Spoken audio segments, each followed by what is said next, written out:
Assalamualaikum warahmatullahi wabarakatuh. Selamat pagi rekan bisnis semua. Ketemu lagi dengan saya Delva di channel Bumi Wirasta. Channel membahas tentang perkembangan teknologi aerator, di mana teknologi biasa dipakai untuk perkembangan budidaya udang faname maupun ikan nila, dan untuk sistem pengolahan air ya, bisa pengolahan air limbah maupun air bersih. Dalam kesempatan ini saya berada di kota yang terkenal sebagai sumber produksi ikan nila, yaitu Tasikmalaya.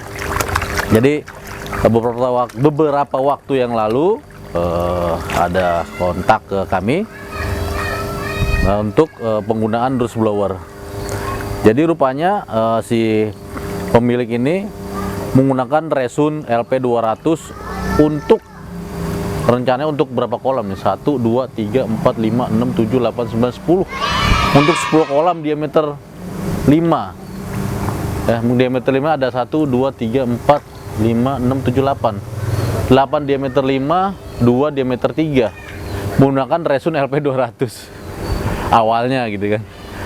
Nah, kemudian rekan kami yang ada di sini menyarankan untuk Resun LP200 hanya bisa dipakai untuk satu blower, Resun LP200 hanya bisa untuk satu kolam diameter 5. Nah, ini di hadapan saya kolam diameter 5. Ini dipakai menggunakan Resun LP200. Nah, ini ikan-ikannya ya. Ini ikannya udah lumayan nih. Ini menggunakan Resun LP200 nih, satu kolam. Nah, lantas kalau misalnya kolamnya ada 10, pakai berapa Resun ya? Berarti pakai 10 Resun gitu. Nah, satu Resun LP200 itu kan harganya sekitar, kalau di Tokped itu 3.600.000, mungkin 3.700.000 ya. Kali 10 ya berarti kan sekitar 30 juta, 37 juta malah kan. Nah, oleh karena itu kita menyarankan di sini untuk menggunakan roots blower dengan kapasitas sekitar 2000 liter per menit. Nah, dalam kesempatan ini kita dari tim BWS mengganti Resun tersebut karena semua kolam yang ada di sini ingin diaerasi menggunakan roots blower. Nah, pada saat kita kirim barangnya ke sini ternyata listriknya 220 volt gitu. Sedangkan mesin yang kita kirim adalah mesin 380 volt. Akhirnya kita menyarankan untuk menambah inverter, dan dalam kesempatan ini saya akan tunjukkan kepada rekan-rekan bagaimana tim kami menyeting inverter dari 220 volt ke 380 volt. Jadi dinamo itu 380 volt.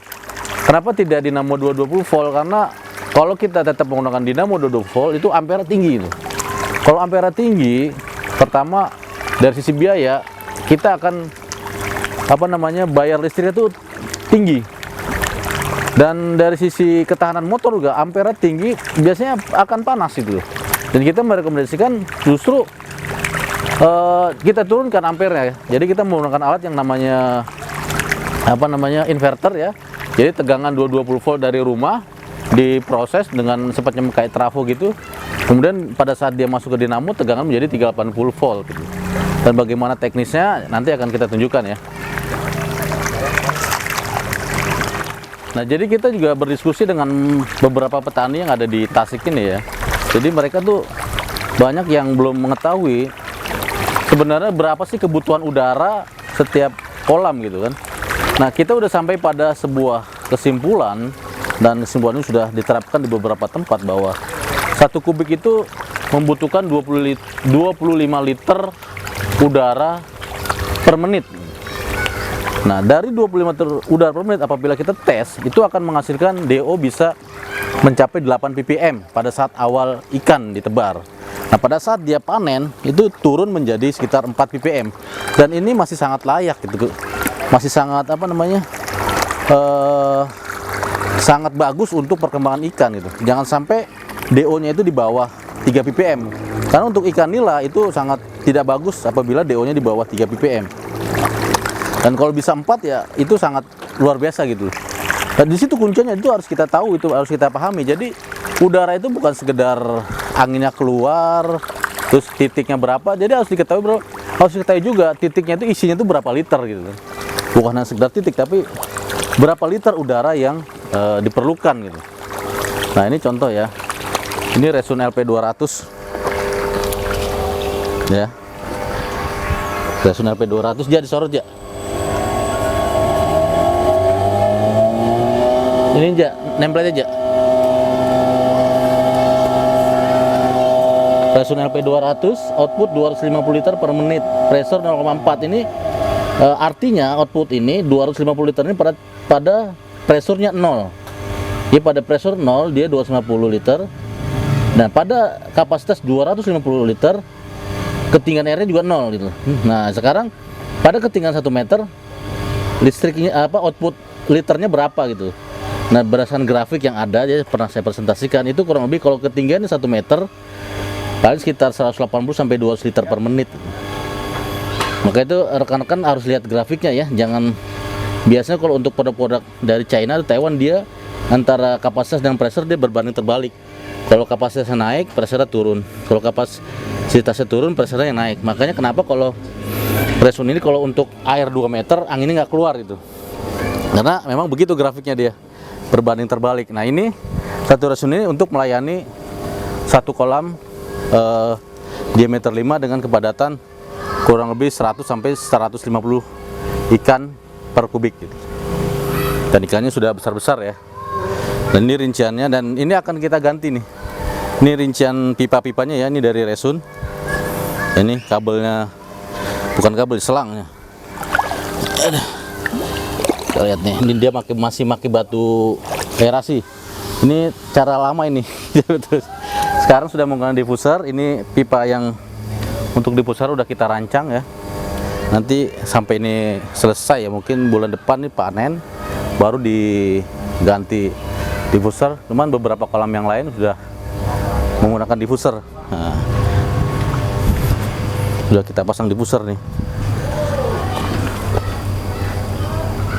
Nah, ini ada diffusernya ya. Ini stop kran, ini diffusernya. Kelihatan gak aja diffuser aja? Yang 3. Tuh diffusernya ya. Jadi diffusernya ini diameter dia 2,5 ini. 4 diffuser yang 10 in.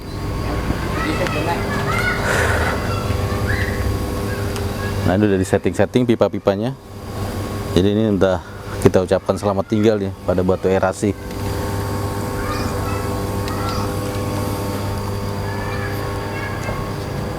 Nah, itu blower itu.